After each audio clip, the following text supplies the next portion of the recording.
Good evening. We'll wait for 3 to 5 minutes until others join. At 6:10, I'll start the class.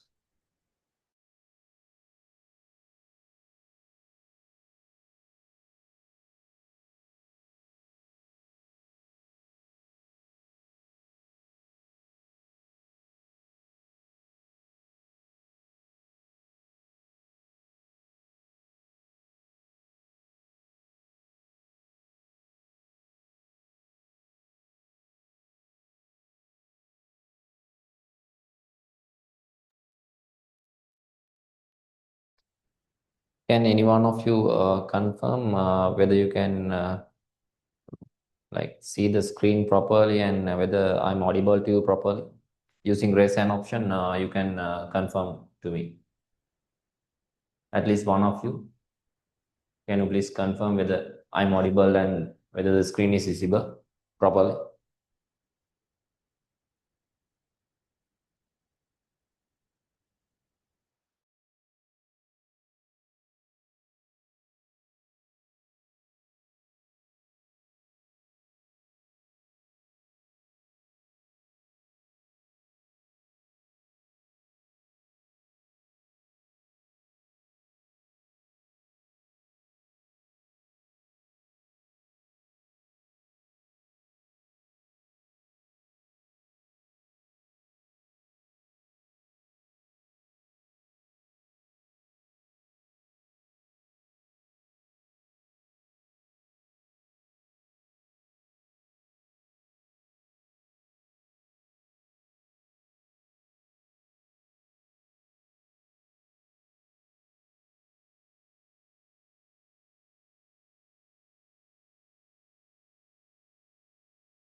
Within 2 more minutes, I'll start the class.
Marada screen name put screen name or cut it? Huh?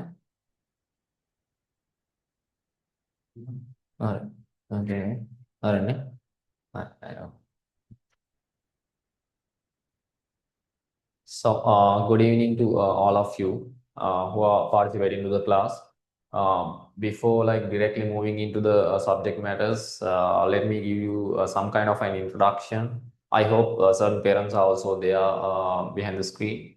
So, before directly moving to the subject areas, like let me give you a certain kind of a brief introduction about like what is this Pearson curriculum and what are the other curriculums which are available in the world like that. Then I'll come to IGCSE chemistry and I'll be giving you some kind of an introduction regarding the subject as well. Then later on, like after 10 to 20 minutes, we can move to the today's session, which is regarding states of matter. So when we consider the Sri Lankan context, I'll start from there. Like in Sri Lanka, as you know, of course, national curriculum is there. Then in international schools, apart from Pearson Edexcel curriculum, the main other curriculum is Cambridge International. When we consider the global context, there are three main curriculums which are like almost, which are like all of them based on like in Great Britain. The bases are there. The three main curriculums are one is Cambridge International, then Pearson Edexcel, and the Oxford. So all these three curriculum, the center bodies are located in Great Britain. So from these things, what we apart from the three main curriculum, like in USA, Australia, and Canada, they are having their own specific curriculums as well. So what you are going to follow is Pearson Edexcel curriculum. And when we consider Pearson Edexcel curriculum, uh, it is currently belonging to Pearson PLC, and currently they are offering three main qualifications by Pearson. One is IGCSE, which is the exam which you are going to face. This is Pearson Edexcel IGCSE means Pearson O level. So IGCSE stands for International General Certificate for Secondary Education. And the second one, second qualification which they are offering is Pearson Edexcel IAL, which is the qualification relevant to international A levels. And apart from the O levels and A levels, they are also offering certain vocational qualifications as well. So when we consider Pearson Edexcel curriculum with regards to any of the subjects, before coming to chemistry, like if we consider the overall aspect with regards to any subject, you will be having two basic modules or two basic models where you can face the exam. Like one module is linear pathway. In this model, like after 1.5 years in 2028 May or June, like you will be facing the exam together relevant to the full syllabus. So mainly you will be facing two papers in this curriculum, paper 1 and paper 2. And there is another model where that is called as modular pathway. In modular pathway in chemistry, there are four units. So these units can be taken separately in the modular pathway. But what I'm teaching to you is the linear pathway, where after we finish the syllabus, there will be an exam from the entire syllabus at once. But there will be two papers, paper 1 and paper 2. And apart from that, I want to introduce you regarding the exam series as well. There are a few exam series per 1 year, but basically you are facing May-June series. This is the exam which I am targeting in the class. May-June series, one paper will be probably paper 1 will be on May, and paper 2 will be on June. So apart from that, there is November series as well, where you can face the exams on November. But in this class, we are mainly focusing on May-June series. So before coming to IGCSE chemistry, those are the basic things which I wanted to emphasize to you regarding Pearson Edexcel curriculum and regarding linear, like certain models and the exam series which you are going to face. Then I'll come to our subject, which is IGCSE chemistry.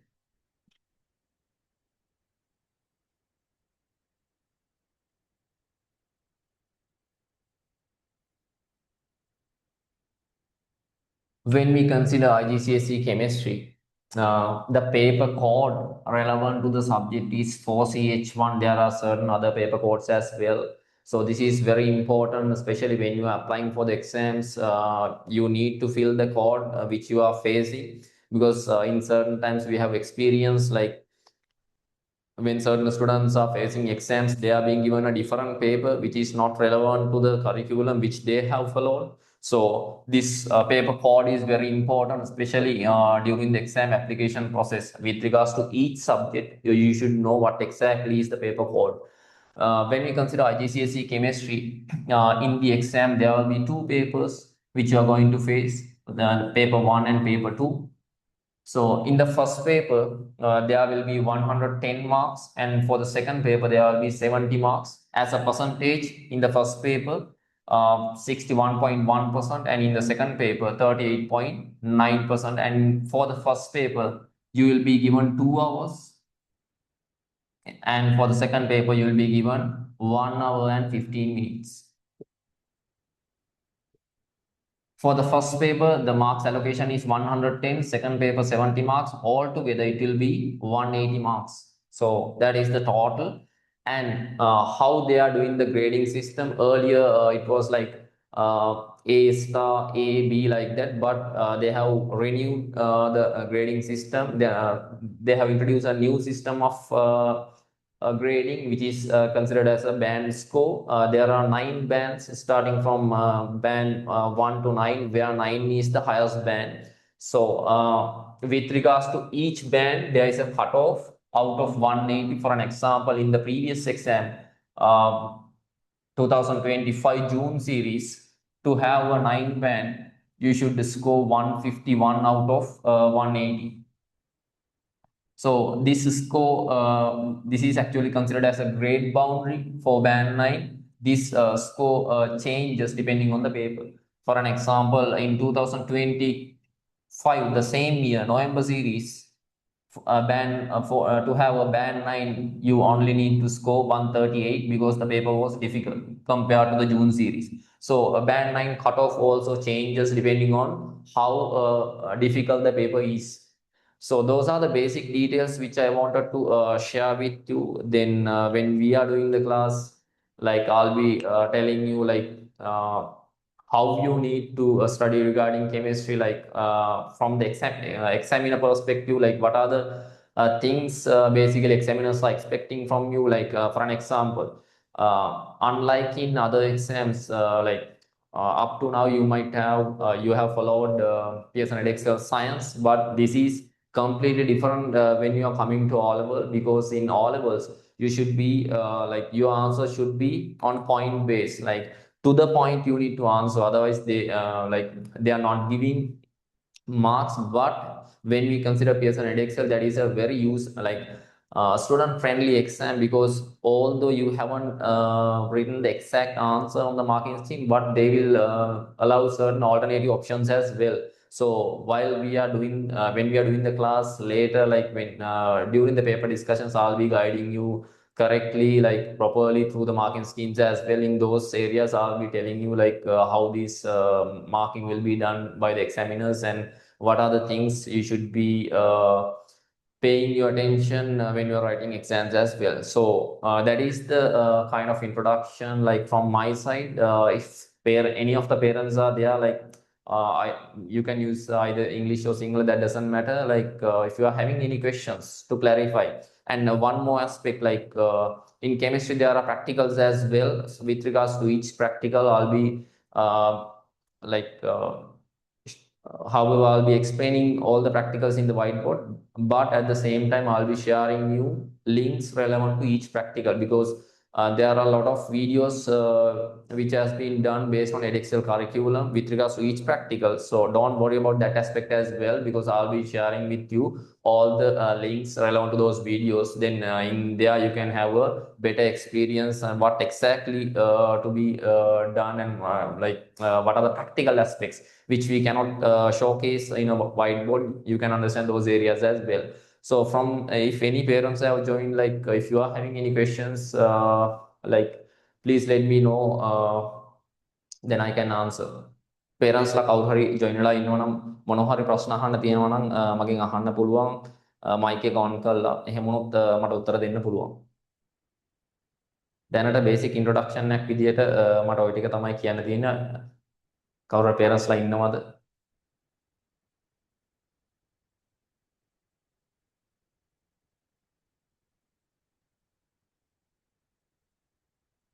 If any student also having any question, you can also ask.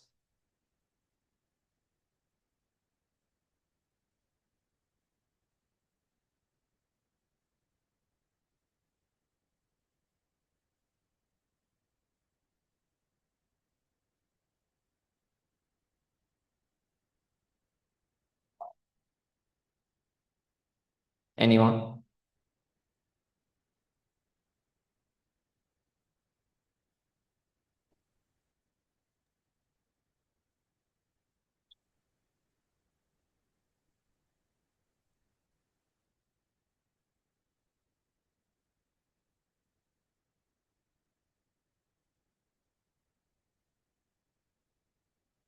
Okay, if there are no questions, like we can proceed to the lesson.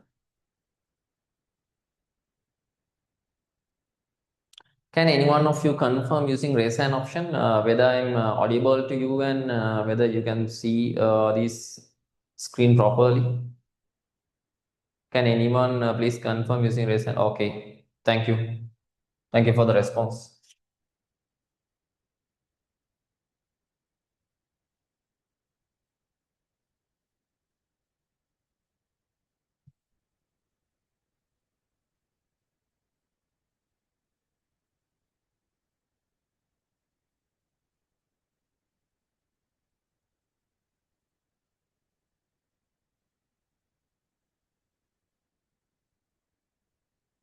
So, before moving to our topic, like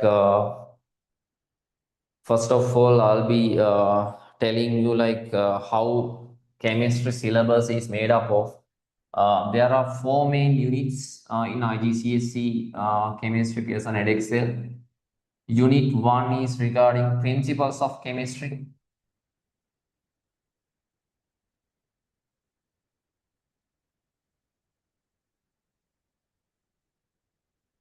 There are 10 chapters in the first unit. Then unit 2 is regarding inorganic chemistry.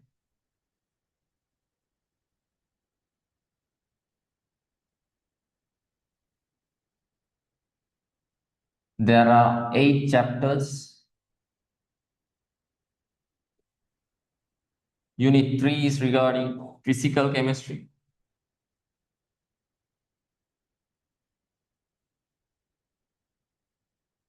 There are 3 chapters in physical chemistry. And unit 4, which is the last unit, that is regarding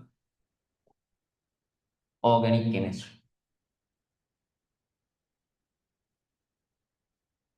Again, there are 8 chapters. Altogether, 29 chapters are there in the textbook. 29 chapters altogether. And like we are starting with principles of chemistry. Like this is like the heart of chemistry, the first unit. All the lessons in principles of chemistry, mainly like first, I would say first 8 lessons is like the heart of chemistry. If you understand those lessons properly, then you don't need to worry about the rest of the parts, because like automatically you will be very good in other aspects as well if you are like working properly and if you are having proper commitment. So the in here actually we are discussing the basics.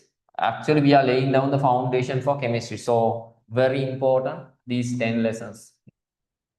So this is the structure. Like I'll tell you like what are the things we are going to study in each of these units. Although you don't know about these things, you don't need to worry. So in principles of chemistry, we are basically learning about the states of matter. Then we are learning about elements, compounds, and mixtures.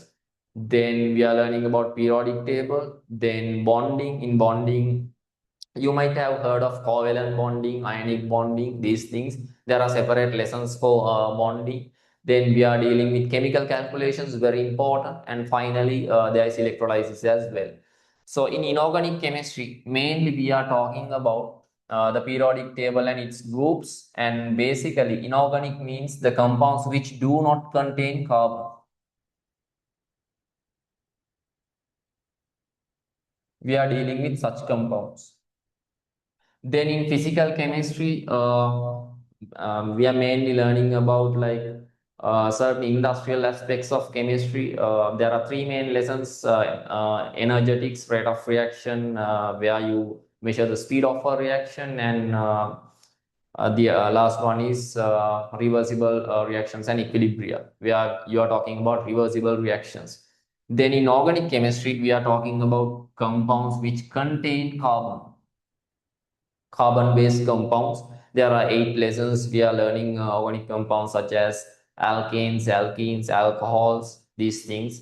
You might not know about these things, but like very precisely, you are going to learn about all of these lessons. So this is the basic context in the entire syllabus. 4 main units are there regarding principles of chemistry, inorganic chemistry, physical chemistry, and organic chemistry. Altogether, 29 lessons are there in the textbook. So hopefully, I'm going to finish the syllabus by the end of 2027 December. Then after that, you are having a period of like 5 months before the exam. In these periods, like in the theory class, we are doing a lot of things relevant to papers, but while this theory class is ongoing, like I'll be starting a separate paper class because I don't wait until 2027 December to finish the syllabus and start the papers. Then we will be like in a delay, and that is not the way how the things goes. Like after I finish around like few lessons of principles of chemistry, nearly like 8 or 9 lessons, I'll be starting a separate paper class. I'll have a chat with you regarding the date which we need to have the paper class. If you prefer, we can have the same day, like 2 hours we can extend, or else we can pick another date where at least I need like 2 hours. I'll be sending you the papers. You can write them prior, and then within the 2 hour time period, I can discuss the paper. So separate paper class will also be there after like 8 or 9 chapters. So that is how this program has been structured. Mainly, I'll be following. I need to tell you that as well. Like I'll be following the scheme of work in Lyceum International mainly. But the others also you don't need to worry, because however by 2027 December I'll be finishing the entire syllabus. And you might not know about me. Some students are there who is familiar, but you don't need to worry. Like you are in the right place. This is my third batch, and like at the moment, my students are currently performing very well in Lyceum, mainly in Kurunagala. Like all the top questions are there from my class. So that is the brief introduction about the syllabus as well. If there are any questions, you can send your questions into the chat. I'm looking at the chat. So based on your questions or queries, I can answer them.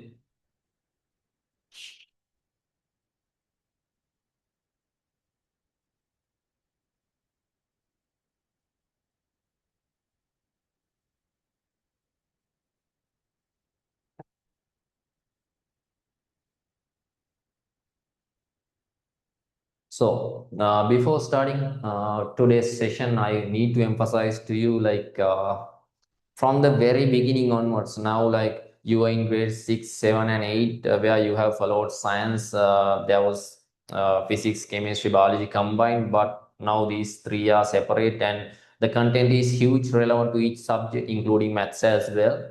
So not like in grade 6, 7, 8, but from grade 9 onwards, when you are taking all levels, from the very beginning onwards, you need to work properly. I won't say you don't need to, like you need to work like uh, too much from the very beginning, but you should maintain consistency. At least 2 to 3 hours of work at the beginning.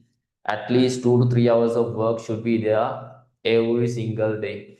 Of course, like you might not be able to continue with like in every day, but at least 5 to 6 days in a week you need to work for a period of minimum 3 hours. So please maintain that consistency. Otherwise, when the exams are near, this is not like, as I know, like from my experience, because I'm teaching for low grades as well. From my experience, what I have seen is like up to grade 8, the students like are not studying much. When there is an exam, like few days before the exam, you will start the studying process. You cannot, this is not an exam which you can have good grades like that, because earlier, whatever the science you have followed in grade 6, 7, and 8, that was limited to the school. But this is an exam at global level, like especially when we consider the last year paper,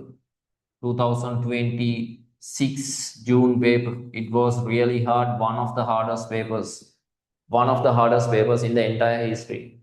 Apart from that, there was one more paper which was really hard, which is 2025 November.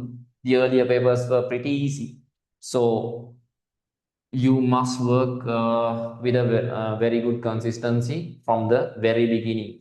And when we start the paper class, I'm not only referring to Pearson and Edexcel papers, because most of these papers are easy except these two. So I'll be taking questions from a different exam models like including Cambridge International. We are very good questions are there, and from Oxford also, Oxford AQA. From that exams also, I'll be taking questions to the paper class. So where you will be getting a very like good set of questions in the paper class, and your experience will be much better compared to the other students. So that is the way forward. That is how I'm going to conduct the class. And then like after like 2 minutes, I'll be moving to the lesson. You can have a short break. So if you are having any questions, you can send into the chat. Then after like 2 minutes, we'll start today's session.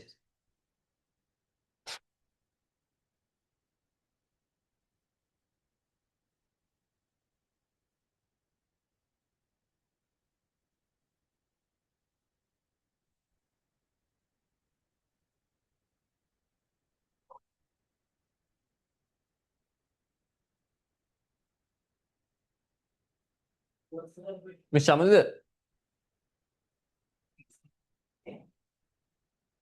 me? Samadhi ඉන්නවද? ඉන්නවද? චුට්ටක් එන කෙනා අර මේ online class එක.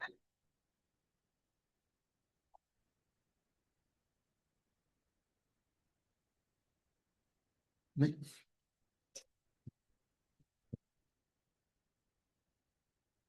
screen එක off කරන්නකෝ.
Okay,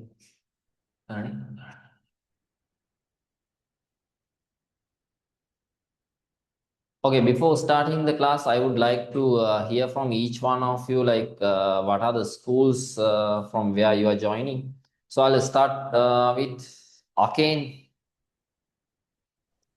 Lyceum Kurunegala. Okay. Sanuj, you are from Lyceum, right? Yes, sir.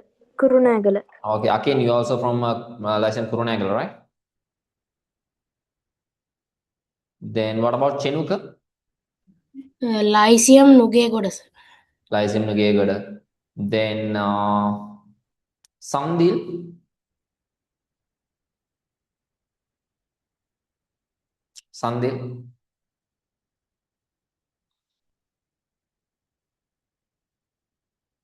Sir, Trinity College, Trinity College can be. Chandy.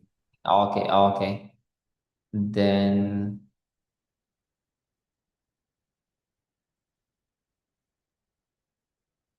Vituli and we are from Lyceum Kurunagal. Okay. Two, yeah.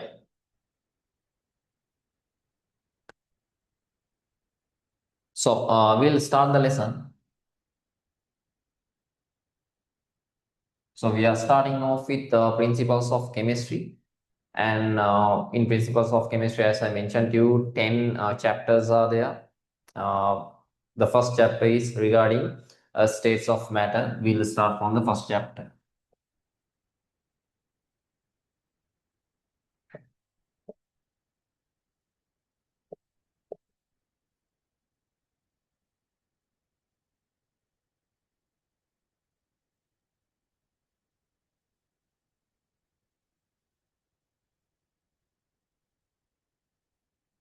When you consider when we consider the matter is anything which occupies a space and have a mass.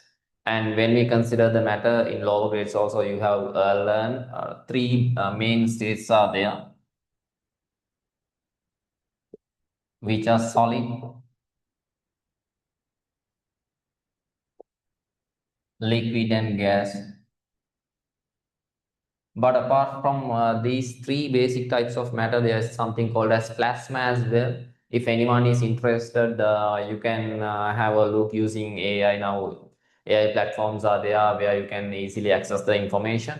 So there is something called as plasma as well. In plasma also different kinds of plasma is there, and certain states are actually artificially made. So but in basic chemistry, we are only focusing on these three states of matter, which are solid, liquid, and gas, which are naturally present in the environment. So on the solid, liquid, and gas, what we are focusing is the arrangement,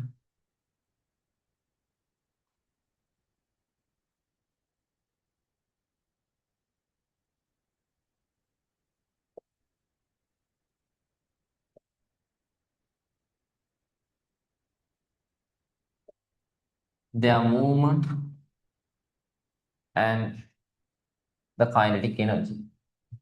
When we consider the first lesson, I couldn't explain a bit of a background regarding what is there in the first lesson. In the first lesson, we are starting with the states of matter. Then we are discussing about their arrangement, movement, and kinetic energy. Then we are discussing about interconversion of matter, where a solid will be converted to a liquid, liquid will be converted to a gas, then vice versa, gas converted into a liquid, and liquid converting into a solid. Interconversions between the matter, which is a physical change.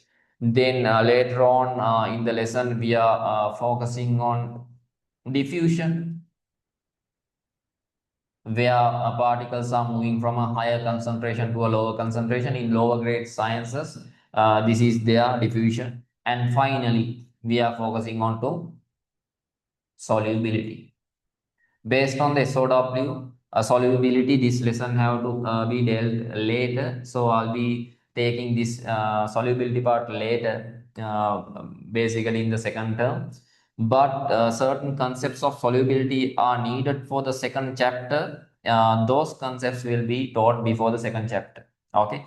So up to diffusion mainly, including some certain small aspects of solubility we'll be discussing, but there's a practical and some broader concepts. Those things will be taken later. So in the under the first chapter, firstly we are discussing about the states of matter, then we are moving to interconversions between matter, and then we are moving to diffusion, and slightly we will touch certain aspects of solubility as well. That is the content of the first chapter.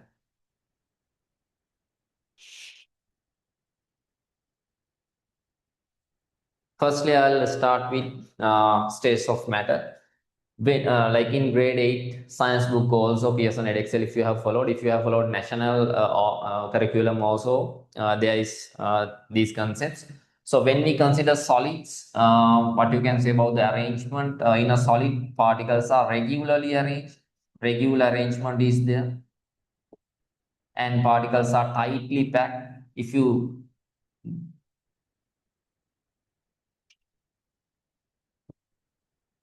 If we take the particle structure of a solid, we can see particles are tightly packed, and there is regular arrangement as well.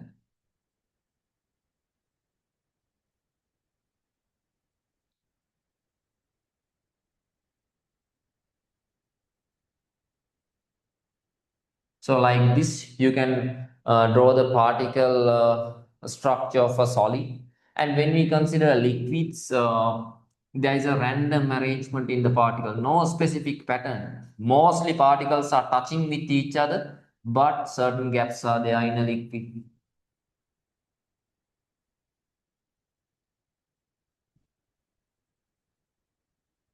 Certain gaps are there, but most of the times particles are touching with each other.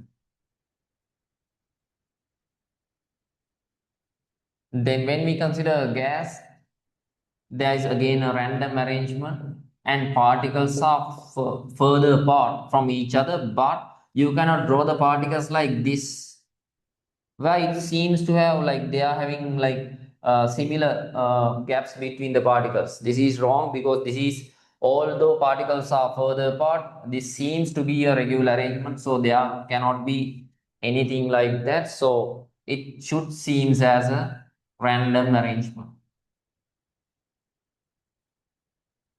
So that is regarding the arrangement of particles.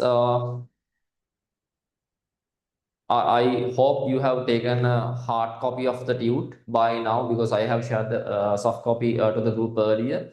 In here, you can see three boxes are there. In these three boxes, you can draw these three diagrams. I'll give you 2 minutes.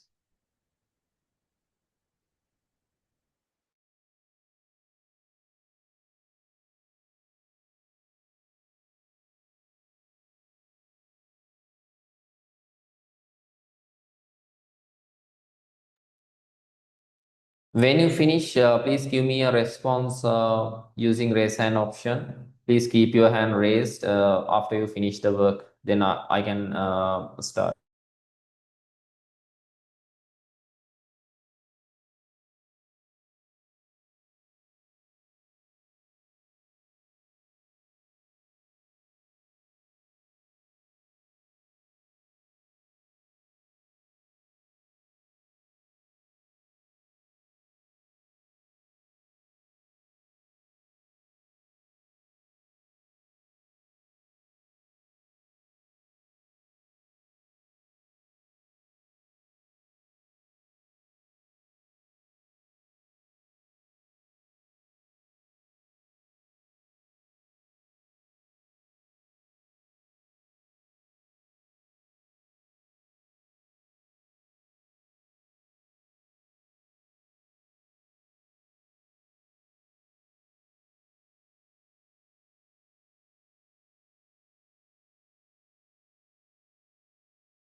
There are certain requirements actually when you draw these diagrams. I'll be discussing it with you. But as a homework, you need to write these requirements. I have uploaded an image of my tute to the group. You can have a look from there and please complete the tute at home. So when drawing these diagrams, you cannot just draw these diagrams. You need to be aligned with certain requirements which are actually in the marking schemes. So I have listed those things in the tute. So I have put an image to the group as well. So please refer the group and complete it. Now we are not going to waste time on that, but I'll be discussing after you draw these diagrams. So what are these requirements specifically, which they are focusing in drawing the diagram of liquids and gases. So only to finish. So when you are finished, like please raise your hand.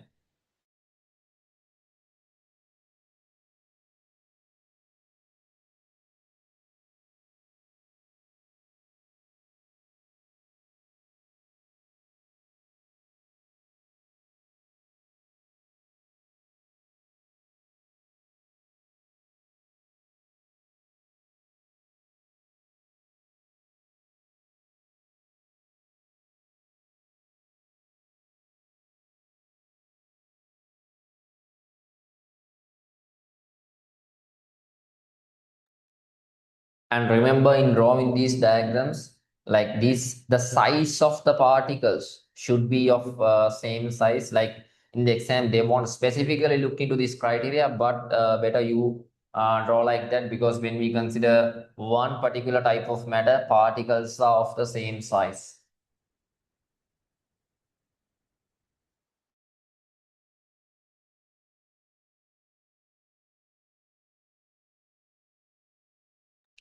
Only three have responded. Can I have the response from others as well when you finish?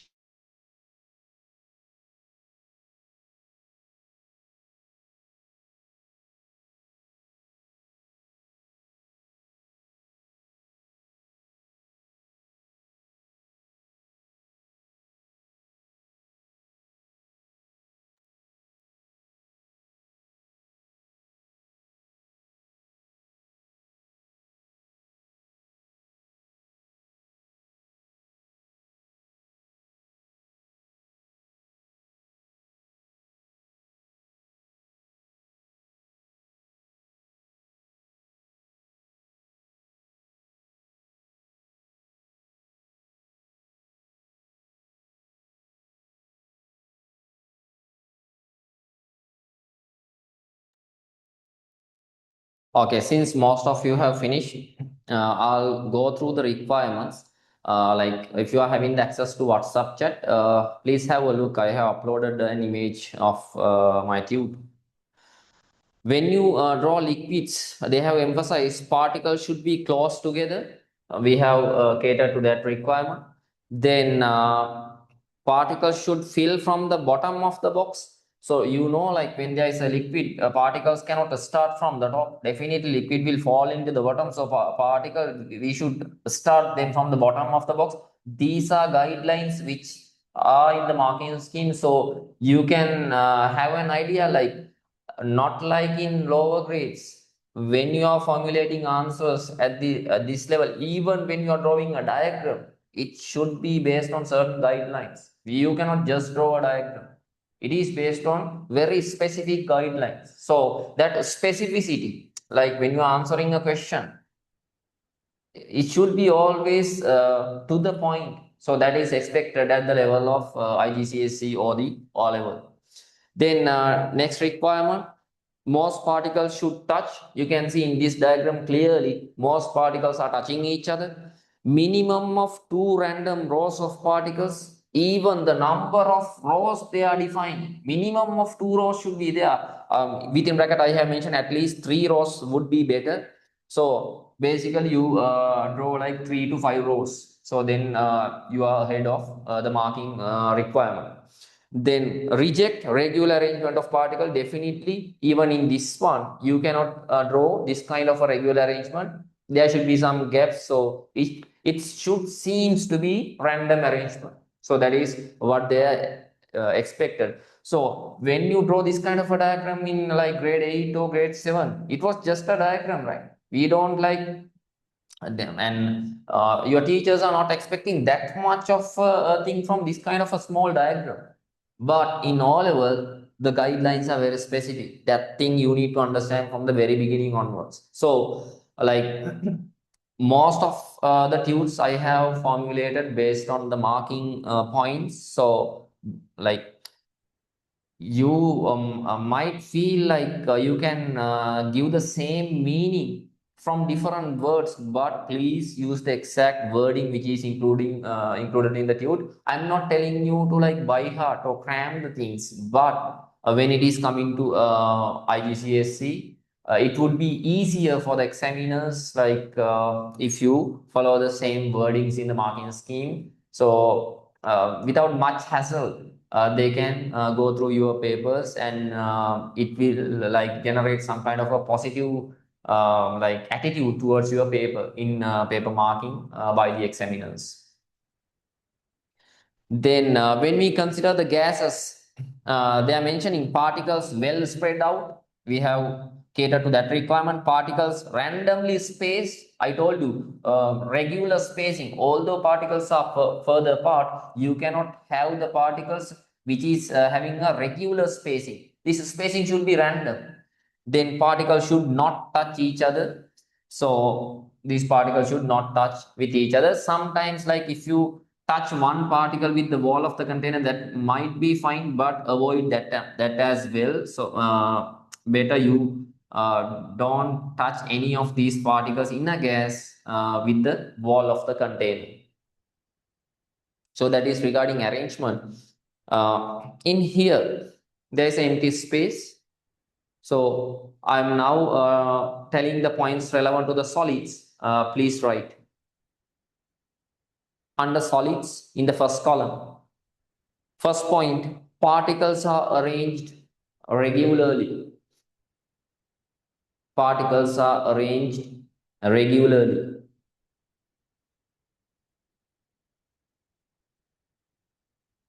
Within bracket mention regular lattice. Regular lattice.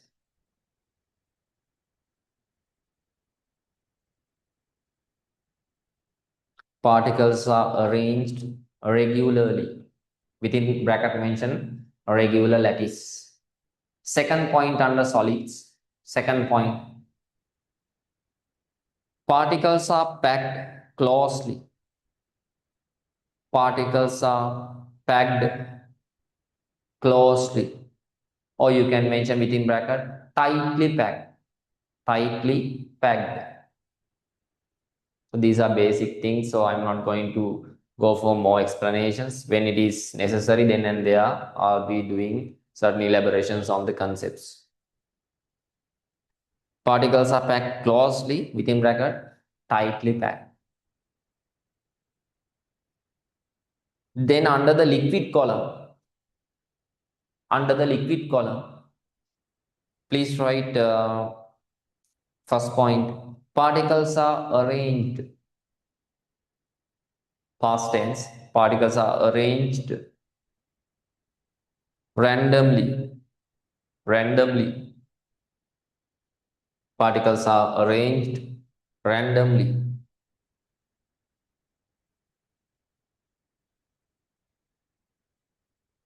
Second point, particles are mostly touching.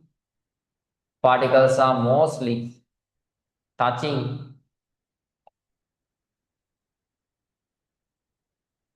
Particles are mostly touching, comma, but some gaps appeared. But some gaps appeared.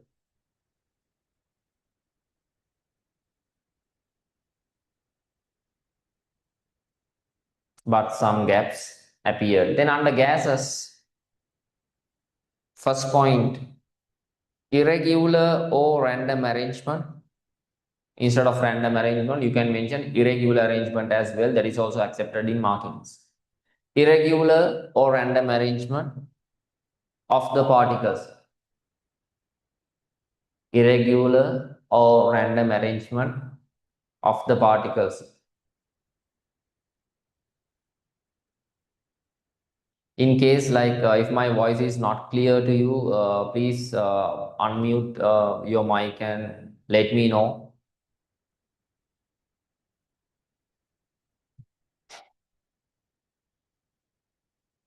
Under gases, first point, irregular O random arrangement of the particles. Irregular O random arrangement of the particles. I hope all of you have taken a hard copy of the tute. I'll try to upload the tute a day prior. Then I think from your side it will be convenient to you. So I'll manage that from my side. I'll be uploading the tute on Saturday from coming week onwards.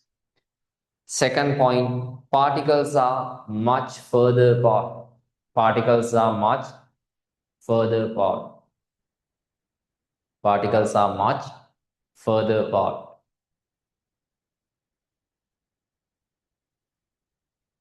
So you can again have a look. I'll be reading it again. Starting from solids, particles are arranged regularly or within bracket regular lattice.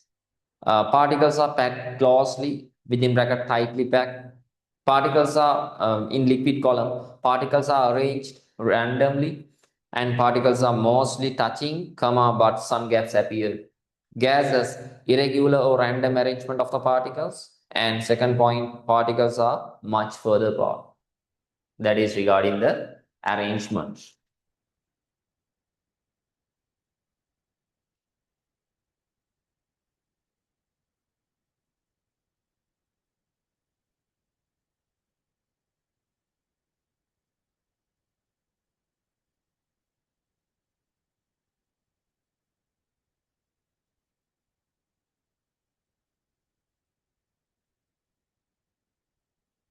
Then we'll come to the movement. Turn to the other side of the tube. Movement. First, listen. When we consider the movement of solids, as you all know, in solids, particles just vibrate only. Why? In a solid, particles are tightly packed.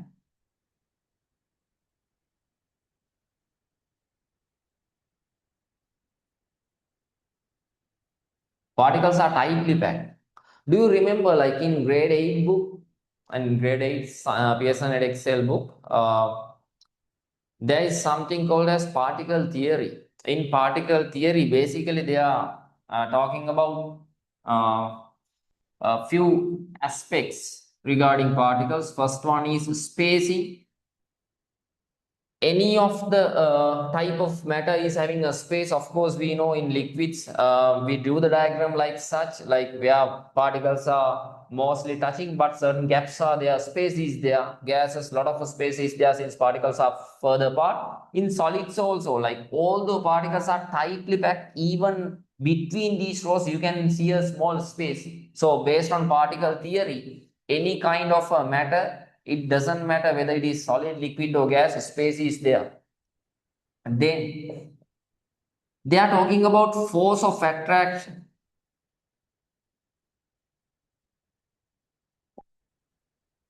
So if anyone is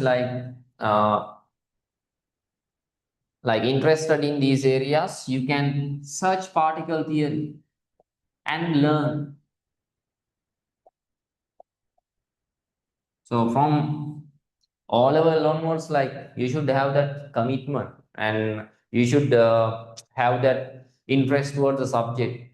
How you develop the interest is you should approach any of the science subjects with a curiosity. If I would give you a hint how you approach the subject with curiosity is, always you need to use these two questions when you are dealing with science subjects. One is how and the other one is why. For an example, we may take this thing in solids. They say, which means the scientists have found these structures. They say particles are tightly packed. You should ask that question from you. Why particles are tightly packed? What is the reason behind that? In particle theory, they are telling us force of attraction between the solid particles are very high. As a result of that, they are one particle is not letting go of the other because very high forces of attractions are there between the particles are like uh, hugely attracted to each other. So that is why we can experience a tight packing, or that is why the particles are tightly packed, and that is why we can see a regular arrangement in the solids. So likewise, you should ask these questions from you frequently. If you are having the habit of like approaching the subject like such, then you don't need to worry. But if others are not having that, please use this method. Like, this is one of the best ways to study science. Always you should question. Even myself, you can question like anytime. If you are having any question, you can put it into the chat, then accordingly I'll be answering it to you. That is how, like, otherwise, like, don't accept even the things which I'm telling to you straightforward. Have some research. That is how you need to learn science. Then if you learn in that way, definitely you will be benefited in the long run.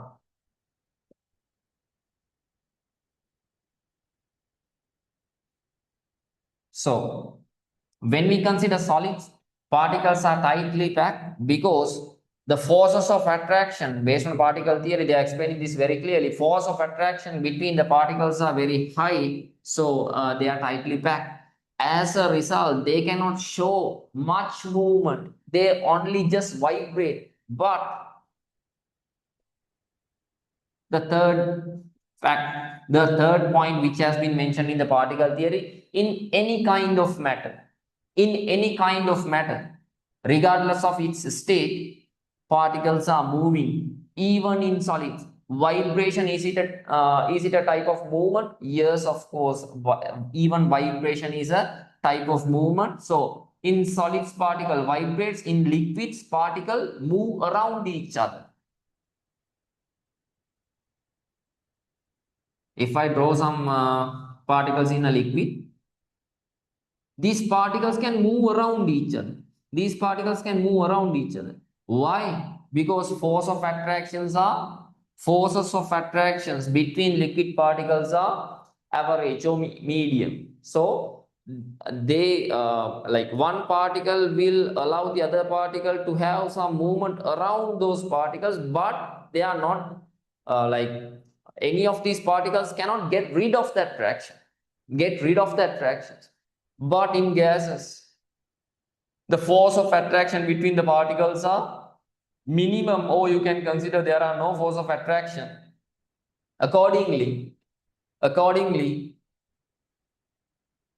the particles can get rid of attraction. That is why they are further apart. So when we describe the movement in liquids, we say like particles move around each other.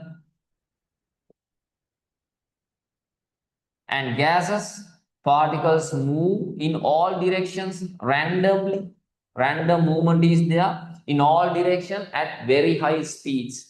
Because they are totally, they have get rid of attractions. As a result, they can move very easily.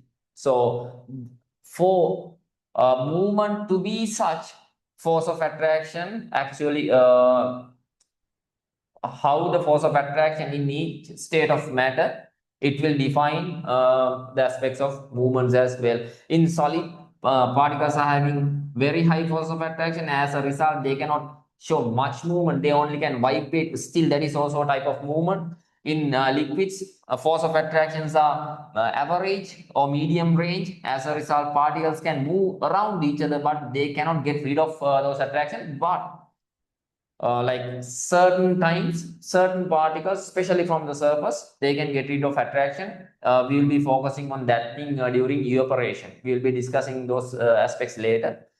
Then when we consider gases, in gases, force of attraction is minimum, or like no force of attraction. So particles completely get rid of attractions. As a result of that is why in the arrangement also they are further apart. And when we consider the movement, we say In gases, the particles are moving randomly in all directions. There is no specific direction where the particles in a gas moves. They move randomly in all direction at very high speeds. That is regarding the movement. I hope that is clear to you. Can I have a response up to now? Like if you are clear about the content, using raise hand option, you can give me a response. Up to now regarding arrangement and movement, are you clear about the content? Okay. Okay. Okay, thank you for the response. So regarding the movement, under solids column, in the next page, under solid column, you can write particles do not move around. Particles do not move around.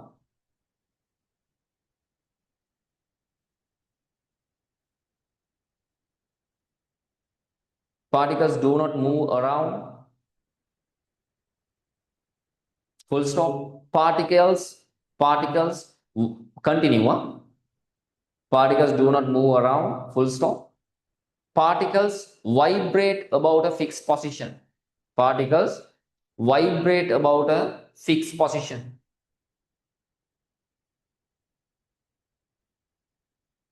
Particles vibrate about a fixed position. Those who are having an interest towards the subject, you can search about particle theory. That is how you need to study, and search about these three main aspects. Certain other aspects also there, but at your level, study about spacing, force of attraction, and the movement.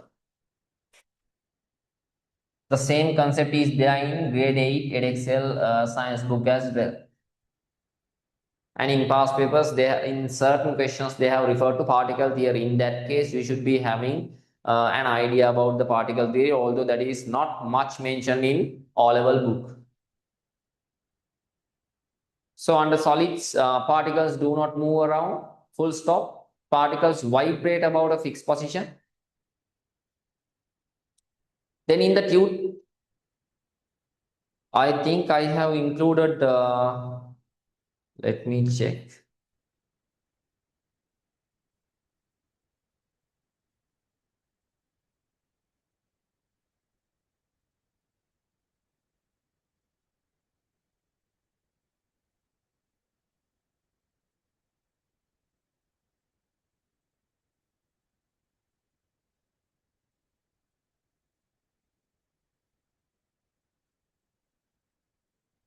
Okay, in the tube which I have shared to you, I haven't included this point. Okay, that's enough regarding the solids. Then under liquid column, please write under liquid column. And as the second topic, in the very first column, you need to mention movement of particles. Sorry, I couldn't tell you that. In your tube, I'll show it to you. This column has been kept empty. So you need to mention here movement of particles. Second point, movement of particles. That is the second characteristic. Then under solids, we have completed that column. Then under liquids, in the third column, you need to write particles move around each other. Particles move around each other.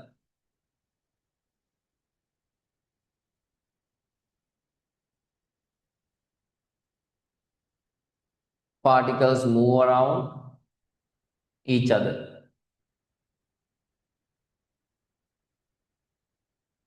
In Lyceum, especially, like earlier, I used to teach in Lyceum for for a period of about 1 year. So I know the exam structure as well. First, you will be having monthly tests in October and November. Your first semesters will be in March, and second semester will be on July. So before the first monthly test, which is the October monthly test, we should finish the content, and I might like extend like another 30 minutes of this class, like depending on your request as well, because we need to do certain questions before the monthly test. Otherwise, like if you are facing the questions like for the first time in the monthly test, definitely you will not be successful in answering I would just tell you like certain facts just to like assure like how good my teaching process is. In the last batch, in the previous batch, one of my students got 100 out of 100 for the first monthly test. Like in the last semesters also, section first and section second is there from Kurunagala. So currently I'm teaching only to them.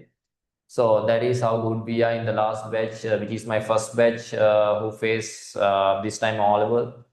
Out of around 20 students in the class, 15 of them were having 9 bands at the school exam in the last semester.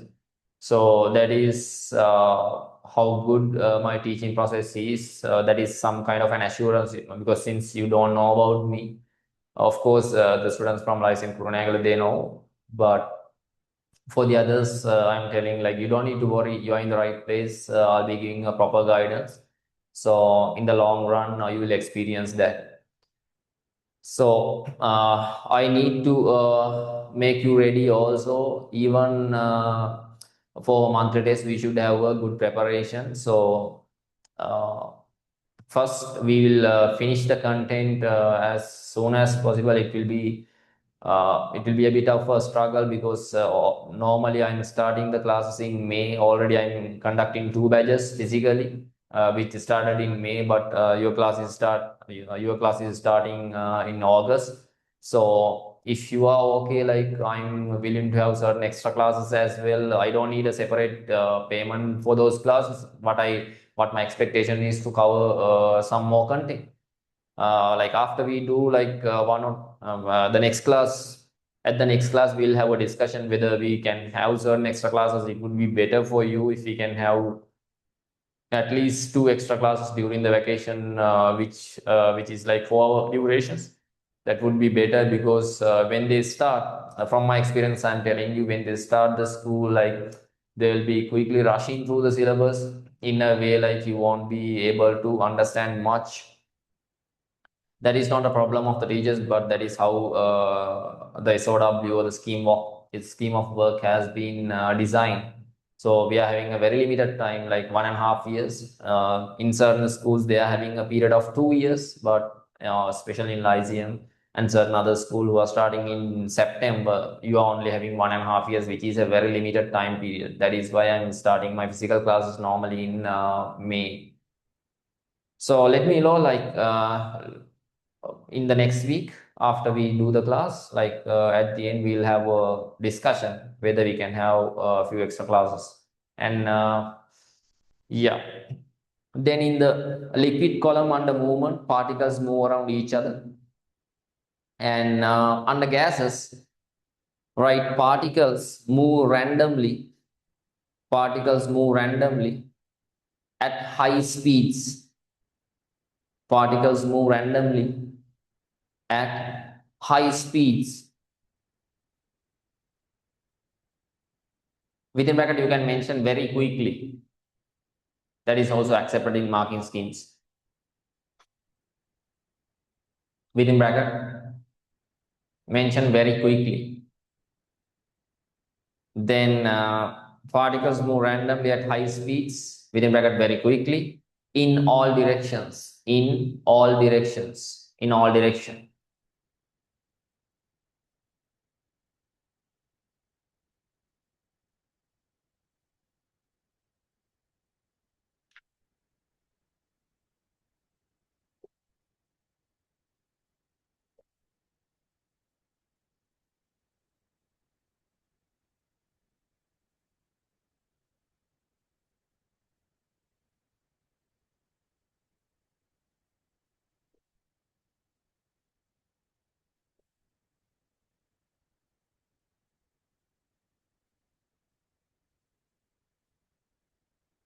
Then in the last column, please write here.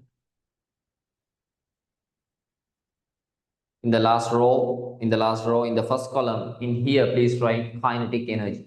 Kinetic energy. That is the last thing which we are going to discuss.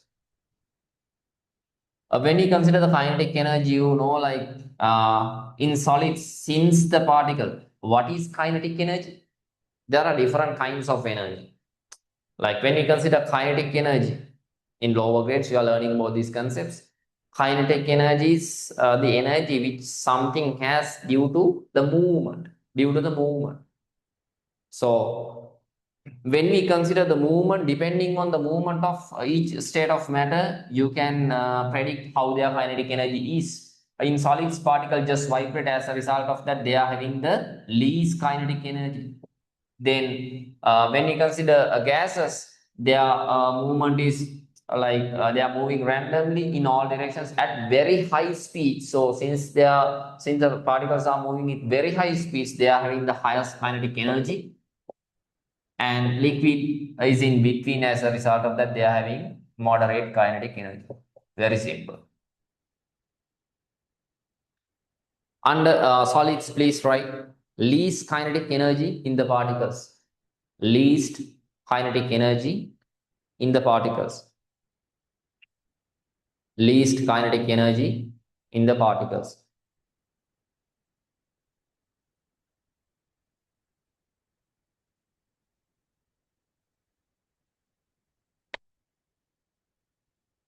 Under liquid column, write moderate kinetic energy in the particles. Moderate kinetic energy in the particles. Moderate kinetic energy in the particles. And under gases, write highest kinetic energy in the particles. Highest kinetic energy in the particles. It depends on their movement. You can understand very easily, nothing to explain there.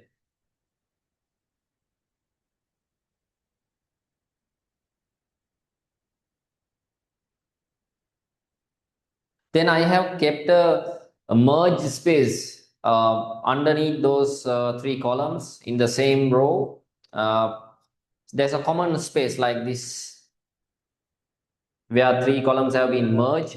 In this space, please write the particles in a solid have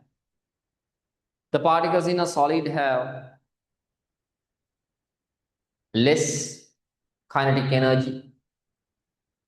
The particles in a solid the particles in a solid have less kinetic energy than the particles in a liquid. Particles in a solid have less kinetic energy than the particles in a liquid. Come on. Which have less kinetic energy? Come on. Which have less kinetic energy?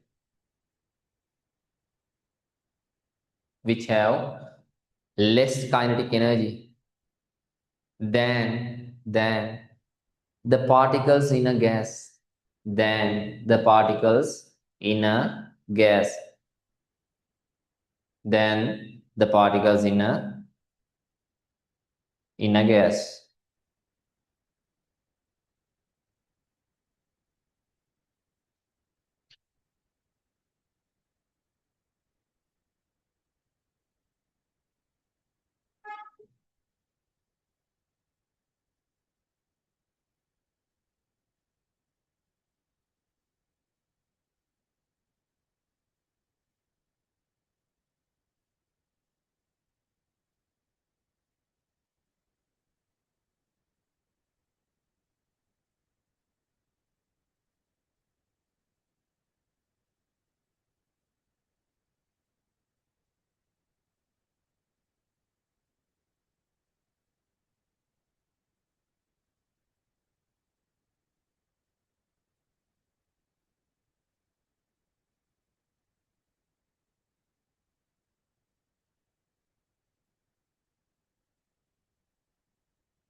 Then we will move to the interconversions.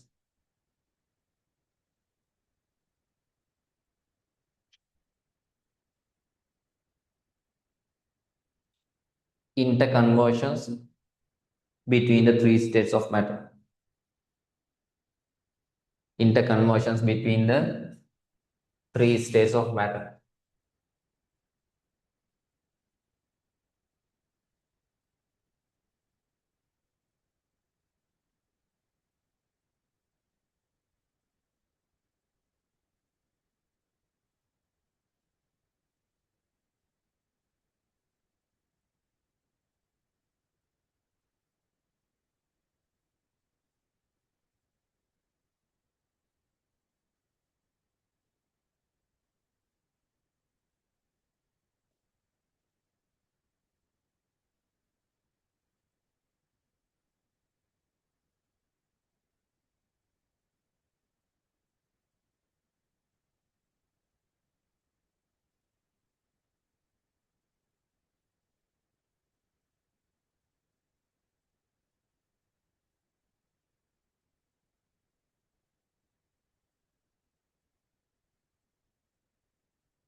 First of all,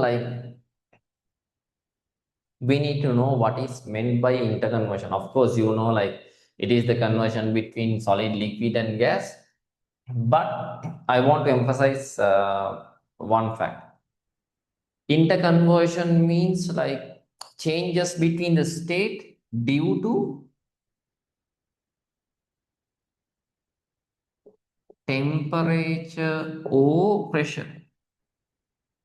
The impact of temperature, of course, you know by now.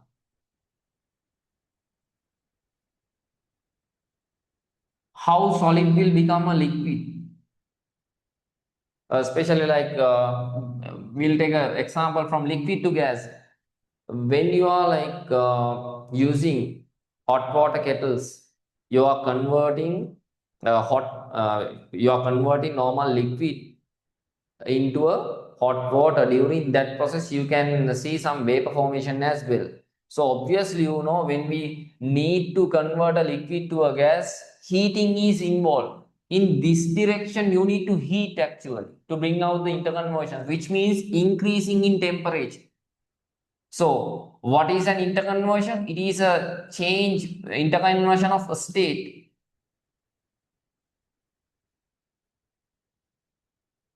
Yeah, I need to.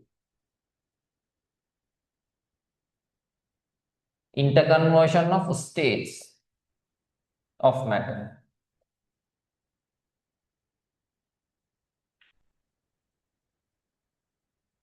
So you are converting one state to another state, and for that to be done, either a change in temperature or pressure should be there. So what is an interconversion? Change in the states. Interconversion of states of matter means changing states of matter due to either temperature or pressure. When you convert solid to liquid or liquid to a gas, you need to heat it, which means increase in temperature. But when you convert gas to a liquid or liquid to a solid, the best example, conversion of liquid water into ice in the deep freezer. So what you need to use? Is it heating or cooling? Definitely cooling. So making ice crystals or ice cubes inside a deep freezer, it involves cooling. So when you are moving to this direction in matter from gas to liquid or either liquid to solid, cooling is involved, which means decreasing in temperature. Cooling means decrease in the temperature. Can we bring out a state change using pressure? Yes, we can. I'll give you an example.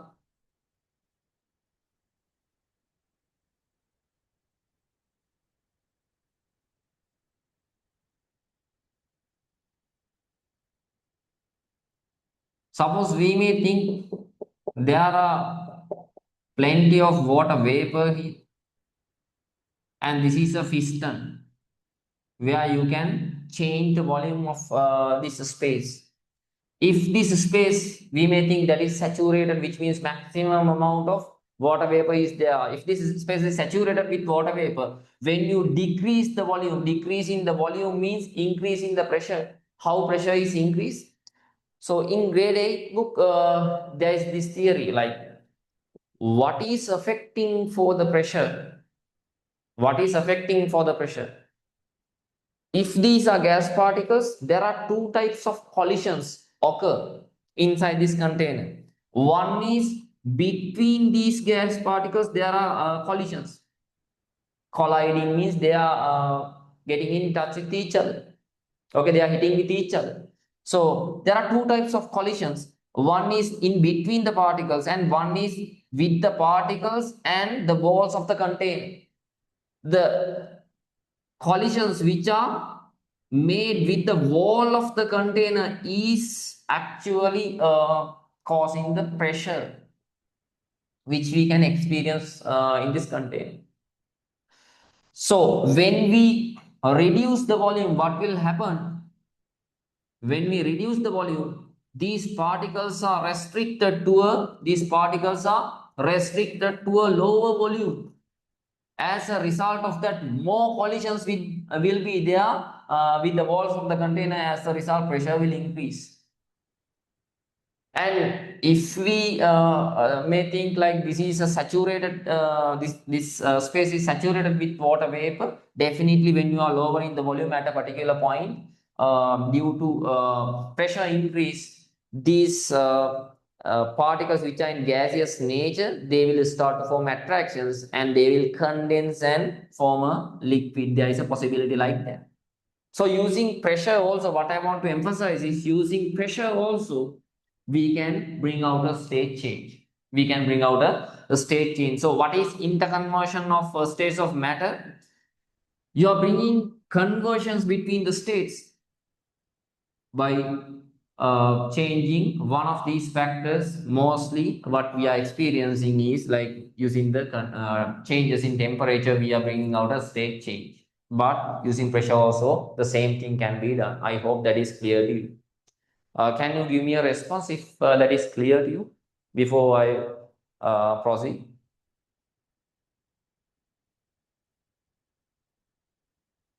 What about others? Okay. Sanuj, okay. Can I have a response? Okay, I hope like all of you are clear with that concept. And when you are in the class, please have four highlighters, the normal colors which you are using, like orange, pink, green, and yellow. Because I'll be then and there when it is necessary, especially when it is coming to definitions, I'll be telling to you like to highlight certain aspects as well. So in here, can you please highlight? If you're having highlighters, I'll give you 1 minute to have the highlighters into your table.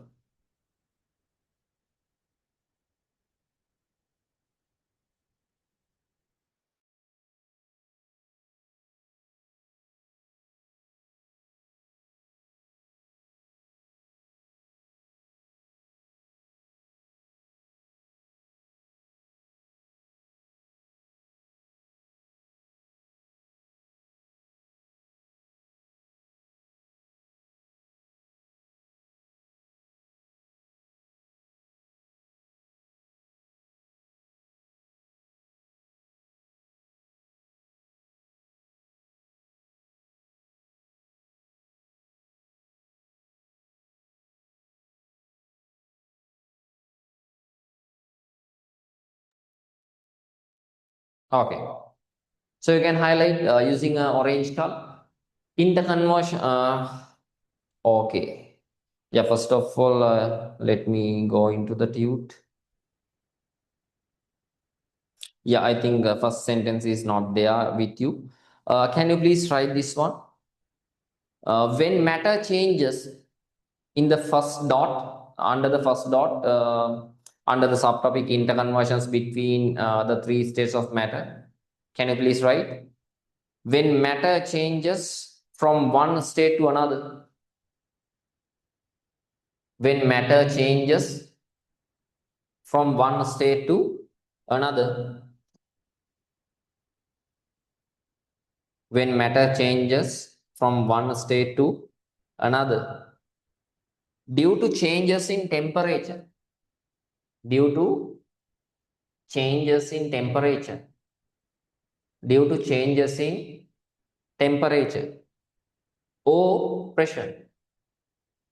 Due to changes in temperature or pressure. Come on. The change is called an interconversion of a state. When matter changes from one state to another due to changes in temperature or pressure. Due to changes in temperature or pressure. The change is called the change is called an an interconversion of state. The change is called an interconversion of state. Can you please highlight interconversion of a state with the orange color highlight? Then with a Sir, green can color you repeat highlight. it? Sorry, Sanuj.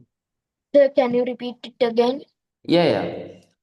When matter changes from one state to another due to changes in temperature or pressure. Due to changes in temperature or pressure. Due to changes in temperature or pressure. Come on. The change is called the change is called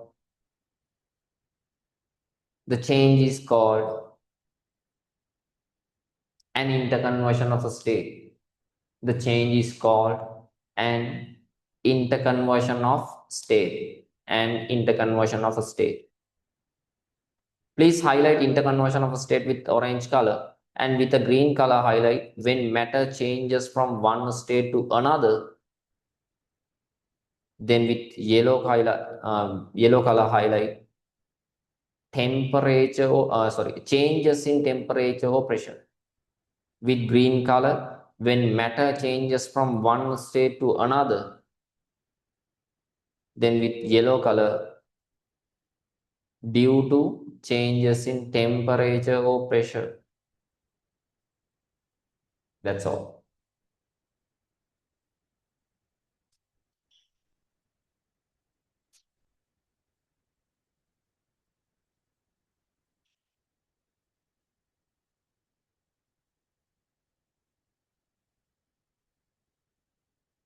And then we'll have a discussion regarding these interconversions. Of course, you know these things. So, when a solid is converting to a liquid, that is called as melting. Melting. When a liquid is converted to a gas, that is called as either boiling or evaporation. Boiling or evaporation. When a gas is converted to a liquid, that is called as condensation. Condensation. And when a liquid is converted to a solid, that is called as freezing. Freezing. There are two more conversions. There are two more conversions. One is directly converting from solid to a gas. without going through the liquid phase. The other one is the reverse of that, where a gas is converted directly to a solid, again without going through a liquid phase.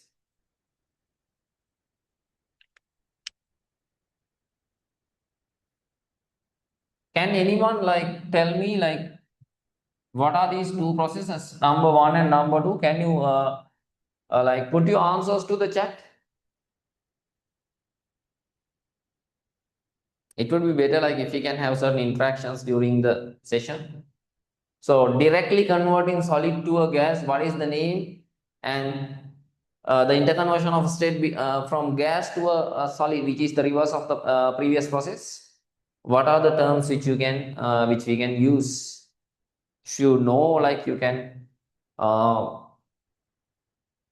drop your answers. You can send it to me privately, or in a way everyone can see the message. That doesn't matter.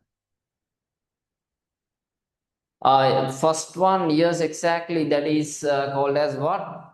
So I got one answer: sublimation. Sublimation. And the second one, anyone? What is it called? There are two terms which you can use for the second process.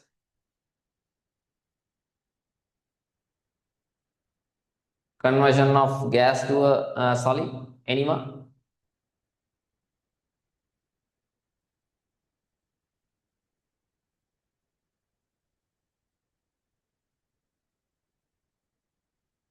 Okay, I got a response. I guess let me check. Yeah, very correct. That is called as deposition. Deposition. Or else this is also called as desublimation. Desublimation. Both the words are okay, but in the exams they prefer this word, deposition. Deposition. So use that one. But desublimation, I cannot say that is incorrect. That is also used. Okay. So these are the interconversions between the state, and these changes are, we would say these changes are physical changes. I'll take, these changes are physical changes. Why?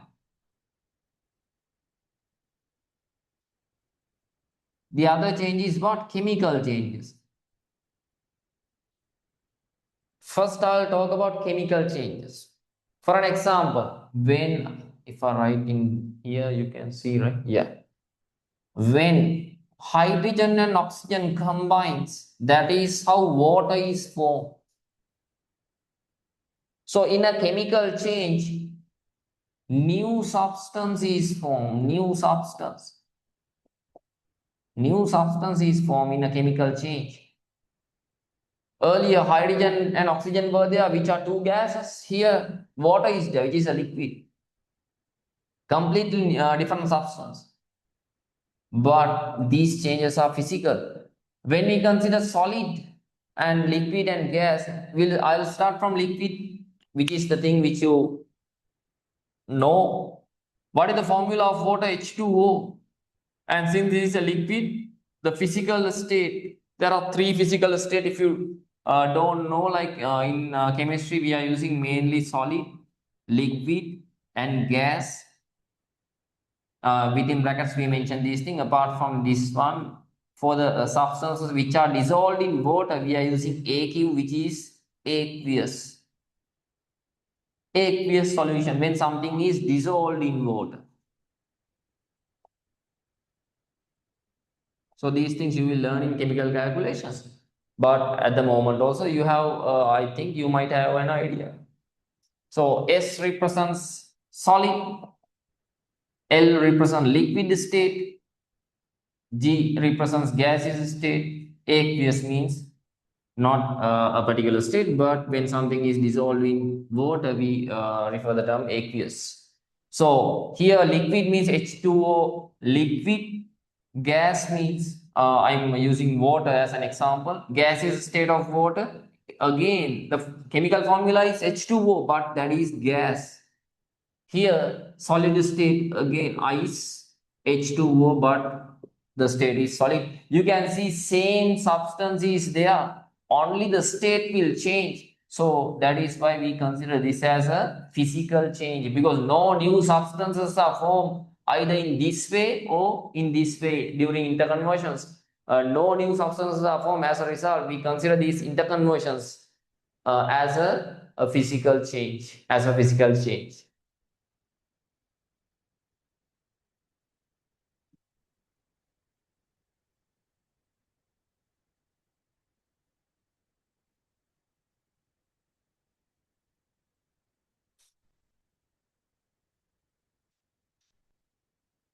Okay. Can you focus on the second point of the tute? The amount of energy needed to change state from solid to liquid and from liquid to gas depends on the strength of the forces between the particles. The stronger the force between the particles, the more energy that is needed to overcome them. Therefore, the stronger the force between the particles, the higher the melting point and boiling point of the substance. What they are emphasizing in the point is the amount of energy needed to change state from solid to liquid and from liquid to gas depends on the strength of forces between the particles. The stronger the forces, the more energy that need to be overcome. For an example, when we consider solid, force of attractions are very high. In a liquid, somewhat lower, and in gases, very low. Or we can consider no force of attractions. So depending on the force of attraction, if the force of attractions are very high, if the forces of attractions are very high, we must provide higher energy to break down those attractions. That is what they are telling. If the force of attractions are lower, we using a lower energy, using a very low heat energy, we can get rid of those attractions. That is what they are like mentioning under the second point.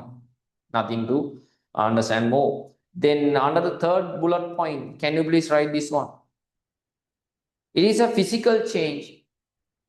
It is a physical change. It is a physical change involving. If you don't know the spellings for certain words, please let me know. Then I will write those words in the board. It is a physical change. I'm referring to the third bullet point. It is a physical change involving changes in the forces, involving changes in the forces between the particles, involving changes in the forces between the particles of the substances, between the particles of the substances, comma, comma. The particles themselves, the particles themselves remain the same. The particles themselves remain the same, comma, as do the chemical properties of the substance, as do the as do the chemical properties of the substance, as Excuse do the. me. Yes, Chenuka. Can you repeat the after particles of the Yeah, I'll repeat it again. It is a physical change involving changes in the forces between the particles of the substances. Particles of the substances. Particles of the substances.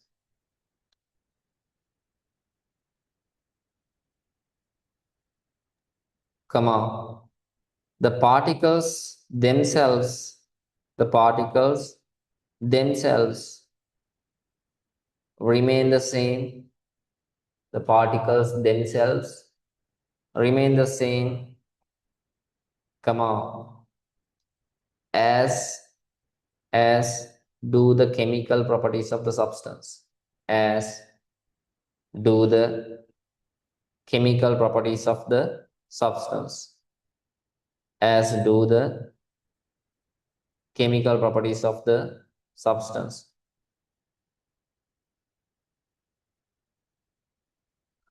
as do the chemical properties of the substance.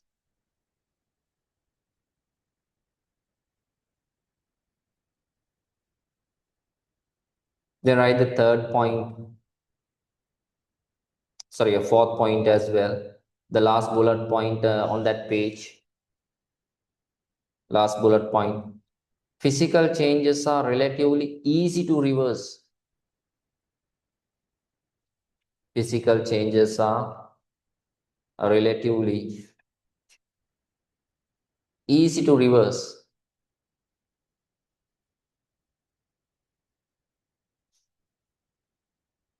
Physical changes are relatively easy to reverse as no new substance is formed, as no new substance is formed during interconversions of state. Why I have kept some blanks? Because at this level you should write certain notes. Otherwise, I could easily give you these completed tunes. But when you write something by your own, um, like when you are referring the tunes again, more of the facts will go into your mind. So that is why I have kept some spaces. So writing will definitely help you in the long run. So again, I'll repeat that sentence. Physical changes are relatively easy to reverse. Physical changes are relatively easy to reverse as no new substance is formed, as no new substance is formed during interconversions of a state, during interconversions of a state. Then come to the next page, you can see the relevant diagrams, including the content which we have discussed so far. They have included all the things. You don't need to draw this diagram. All the things are there in the diagram. Conversion of solid to liquid is melting, liquid to gas, vaporizing. Please cut that word and mention these two words which I have mentioned in the board. Instead of vaporizing, please mention, cut that word and mention boiling or evaporation. There's a difference between boiling and evaporation. Later on in this chapter, we are discussing what is that exact difference. Cut vaporizing and write boiling or evaporation. For this one, no? Boiling or evaporation.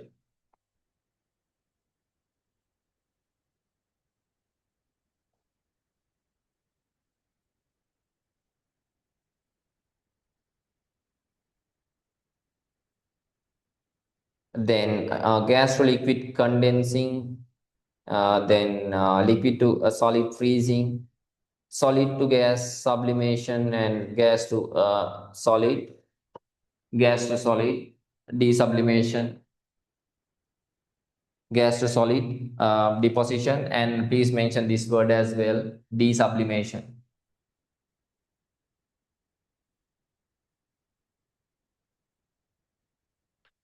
Desublimation. Please mention that word as well.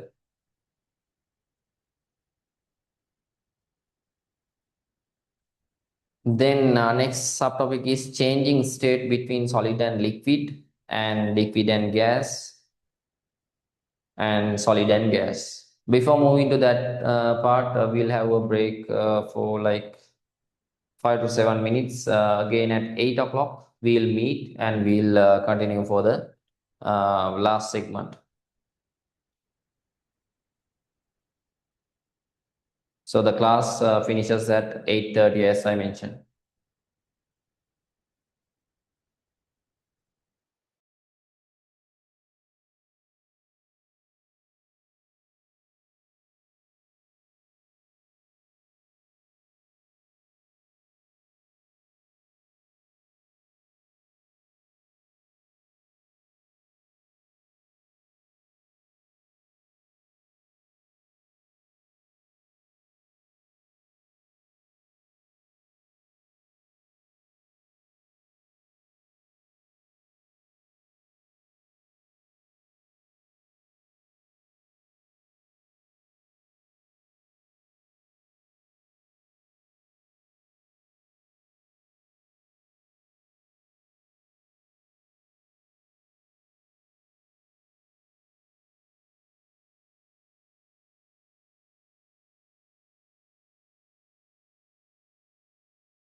Okay, let's start.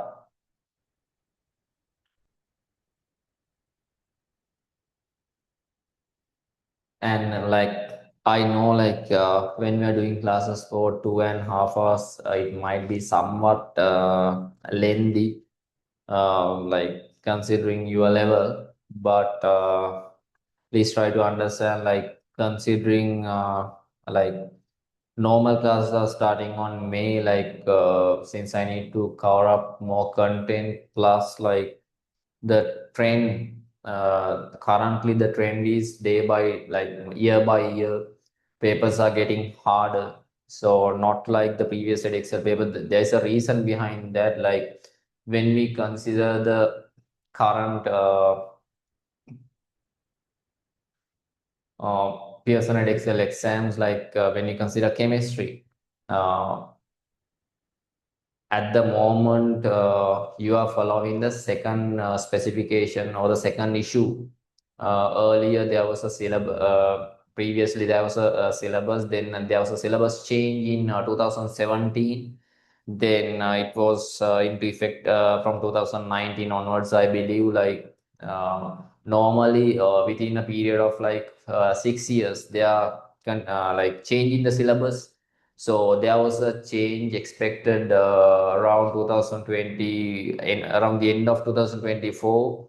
Still, like in 2025, no change happened. So 2026 also same. So since we are more, like you will be like the very last batches in this syllabus, like most of the questions, most of the areas in the syllabus they have touched in the previous papers. So that is why this trend is going in the way, like papers are getting harder year by year. So hopefully your papers will also will have a good standard in future, since your batches are like the last batches of this current syllabus, which came in 2017.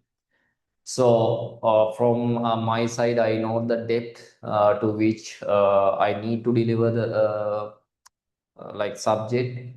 So please bear with me. Like I will give you in between, I'll give you two short breaks, but let's continue the class for 2.5 hours. Take it positively, please. That's a kind request from me. I know, like from your side, you might be facing some struggle when we are doing classes for longer durations, but you need to get adjusted to these conditions from all level onwards. So that's a kind request from me. Please have positive attitude towards the class, and have some eagerness towards the science subjects as well. So we'll move to the next part of the tude, which is changing state between solid, liquid gas, and uh, solid gas. Like we discuss in brief what these terms are: conversion of solid to liquid, that is melting, then boiling or evaporation likewise. So we are now going into more detail regarding each of these topics.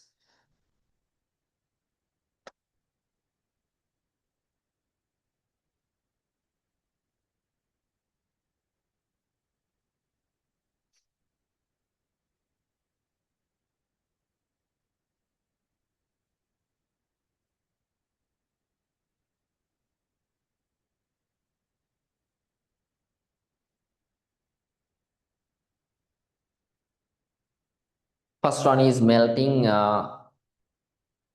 Please write this point under the first bullet point. I have kept it blank. Please write. Melting is when a solid changes to a liquid. Melting is when a solid changes to a liquid.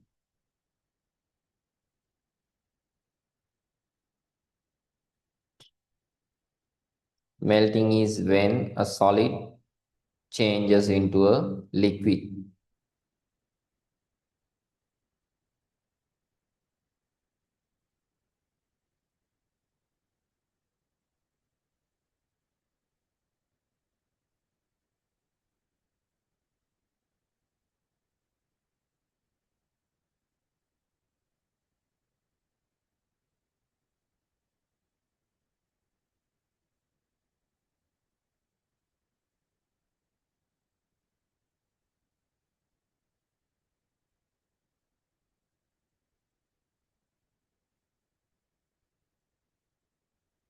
So regarding the next point, I'll be explaining to you what they are telling me is, so we are in the first state change. In here, in this topic, we are discussing about conversions between solid and liquid, which means conversions between solid and liquid, melting and freezing.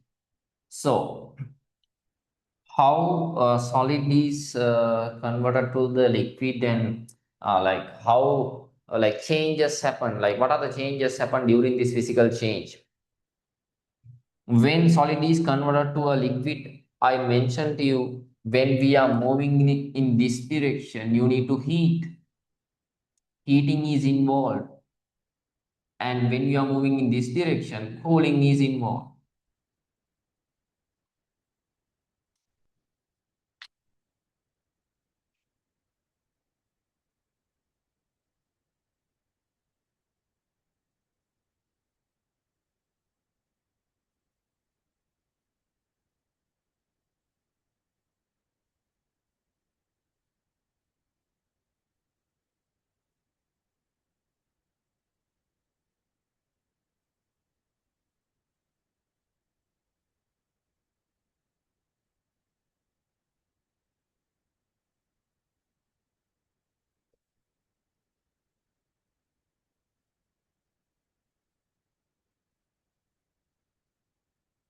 Always when you are drawing a liquid, particle should start from the bottom of the container.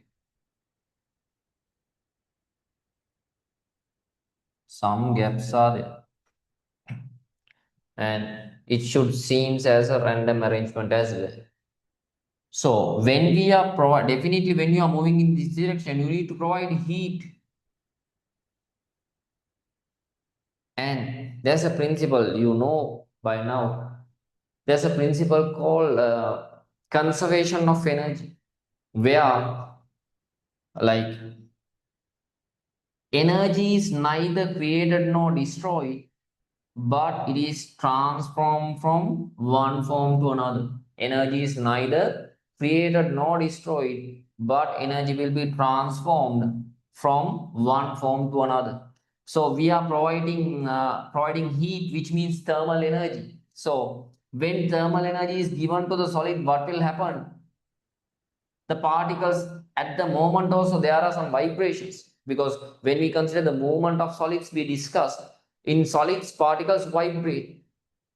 What will happen to these vibrations when the particles are absorbing this thermal energy? These vibrations become rapid.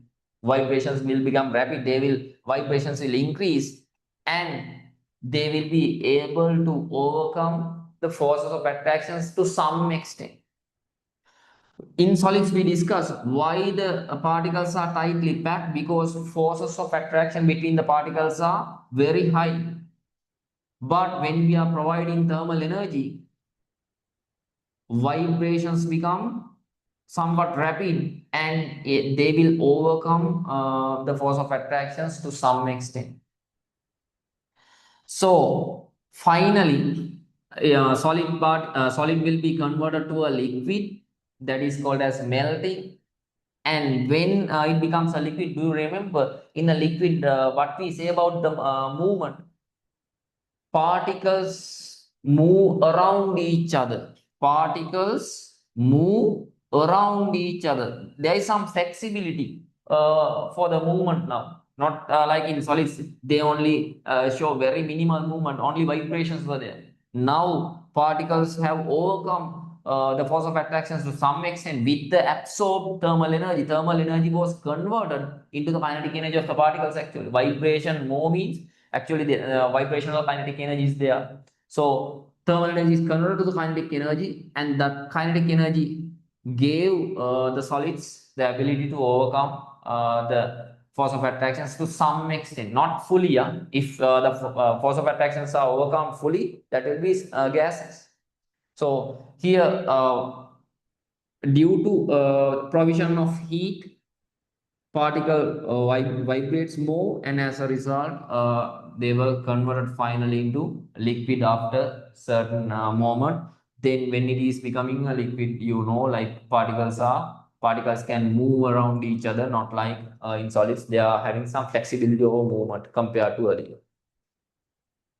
So that is what they are mentioning here. Heat or thermal energy absorbed by the particles is transformed into kinetic energy. This causes the particles to vibrate so fast that the force of attraction between the particles are no longer strong enough to hold them together. The particles, please mention the third point. Please write. The particles are then able to move around. The particles, the particles are then able to, the particles are then able to move around each other.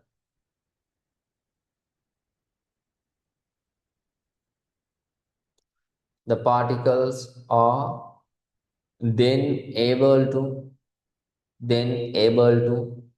move around each other, move around each other. Full stop. In here, comma, the solid melts to form a liquid. In here, comma, the solid the solid melts the solid melts to form a liquid. The solid melts to form a liquid. The solid melts to form a liquid.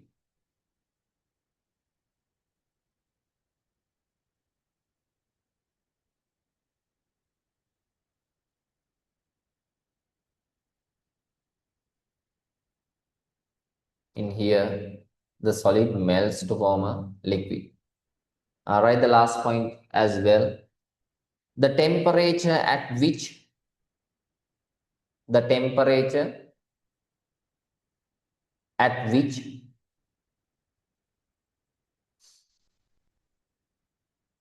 the temperature at which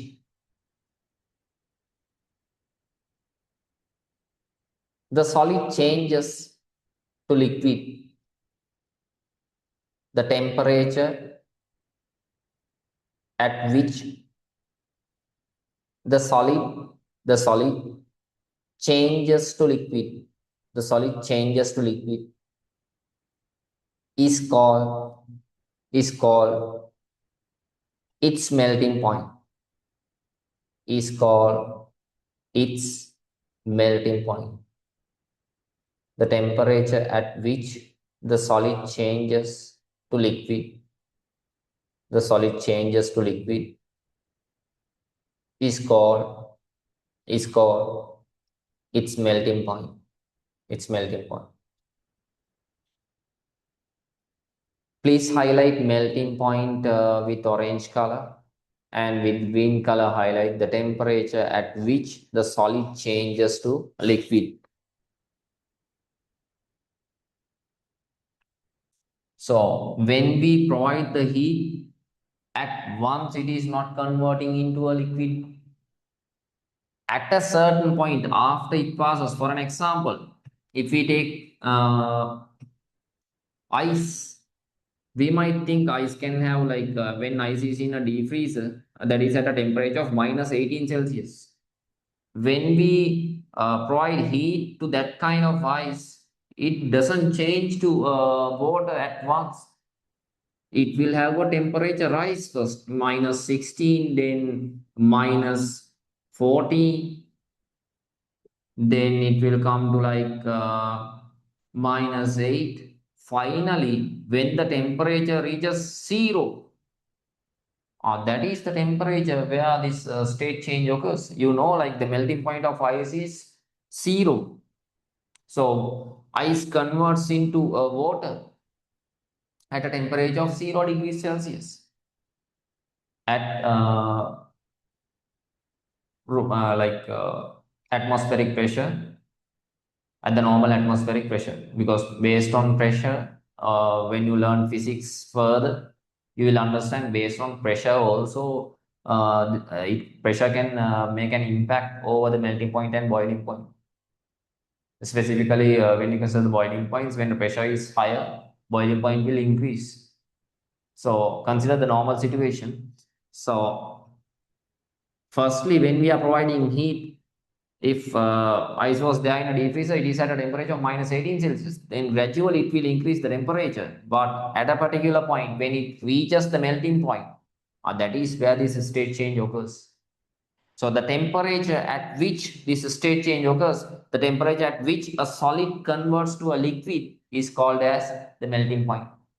Then the reverse, the temperature at which a liquid converts to a solid, that is called as the freezing point. And melting point and freezing point are the same. For an example, if there is water at the room temperature, 25 Celsius. When we cool it, it will gradually lower down its temperature, 17 Celsius, then 5 Celsius, then gradually when it come to 0 Celsius, that is where this state change happens. So freezing point and the melting point both are the same temperatures. You need to remember that as well. Then last part, freezing. Freezing.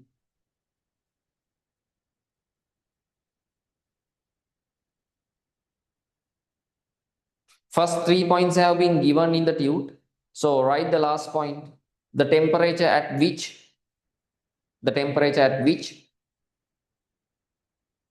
a liquid changes. The temperature at which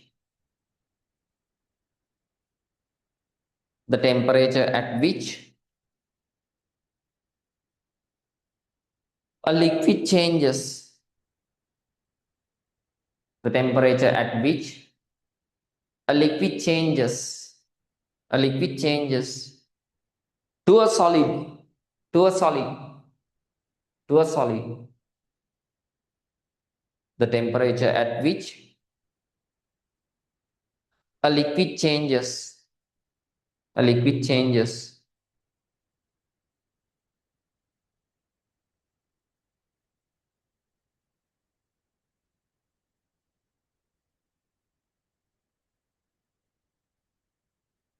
The temperature at which a liquid changes to a solid.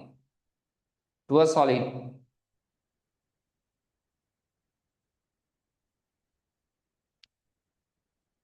Is called its freezing point. Its freezing point.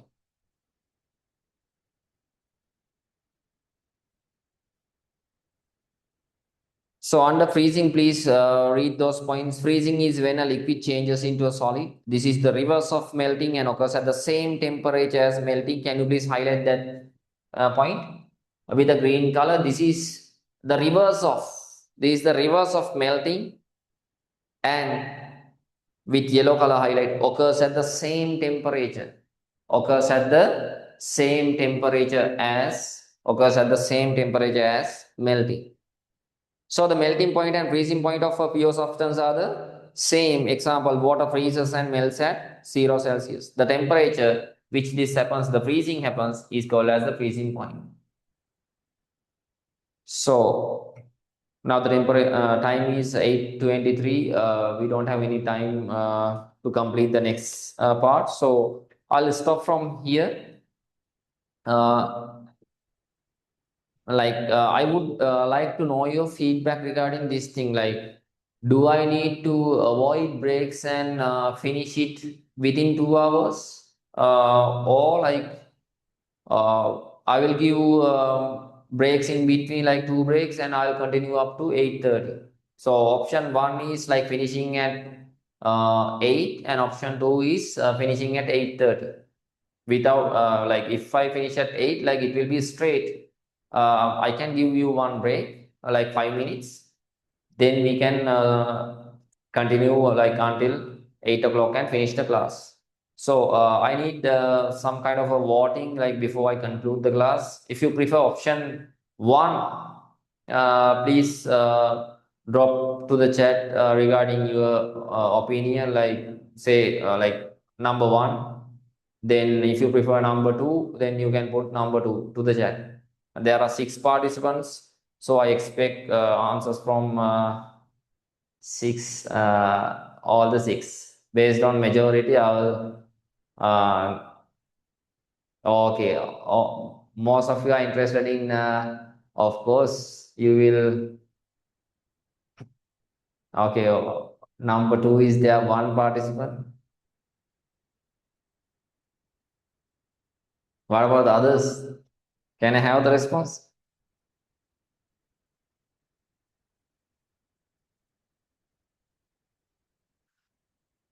So that's fine then. Based on majority, like I'll go for number 1 option. But when it is necessary, not every day, but when it is necessary, we will continue for like 2.5 hours. Okay. So I'll avoid breaks and I'll give you like 5 minutes of break and I'll continue up to 2 hours. When I need more time, I'll go up to 8:30. So that is the way forward. Like as mentioned to you, like I like with regards to payment, you don't need to do any payment. It was just a trial class for you as well. You don't know how I will teach. But if you are joining for the second session, also if you are like moving forward with me, like you need please inform your parents. You can do the payment before the class or after the class on that particular day. That's fine. That is regarding the payments. And if you are not proceeding with the class, please leave the group. And if you are proceeding with the class, you can stay in the group. And one more thing, like I'll give you a homework. Please take the question tute.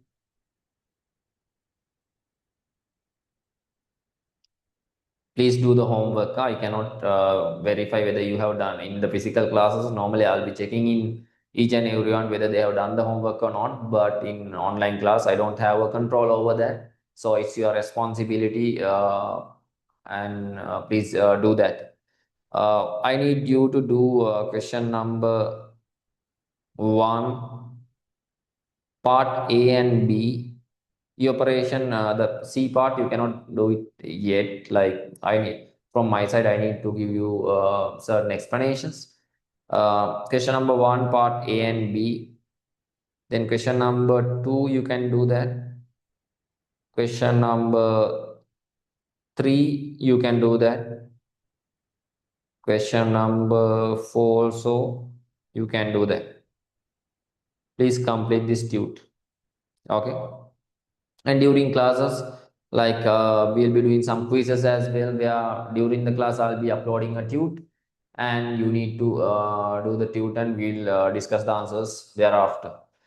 So then our first session comes to an end like this. And thank you for joining. I hope the session was successful and the explanations were clear to you. Then let's meet on next week. Until such time, have a nice week ahead. Good night.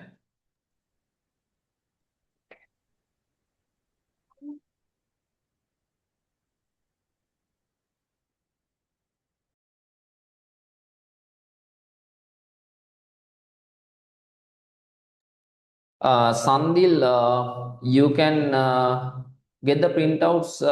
Like you have to take that at home. So I will be uploading the relevant tunes to the group. You need to take the printouts before the class. Okay.